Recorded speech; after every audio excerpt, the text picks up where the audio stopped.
घेऊन संपन्न होणारा हा नेत्ररत्न सोहळा म्हणजे दोन जीवांच्या वैवाहिक जीवनाचा शुभारंभ अशा मंगल प्रसंगी आपण सहकुटुंब सहपरिवार उपस्थित आहोत. उभे टाकला आपण शिवाशिवाय द्यावे हीच आपणास खास या ठिकाणी नम्र विनंती आहे.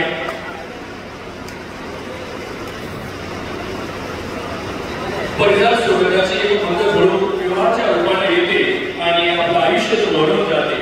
अशाच एका अनुभवशैली कवितेला मिळती शब्द, हटेला मिळती हात आणि जीवनाला मिळते जोडीदाराची साथ. वधूवराच्या सहजीवनाची वाटचाल आपल्या शिवाशिवासह व्हावी हीच आपल्या सगळे परिवाराची व घरचे परिवाराची नम्र विनंती आहे.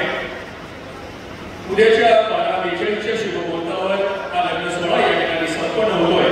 नव्या जीवनाची नवी सुरुवात, नव्या नात्यांच्या रेशीम गाठी, प्रेम ज्वाळा फुलकी सदा भरल्या काठोकाठी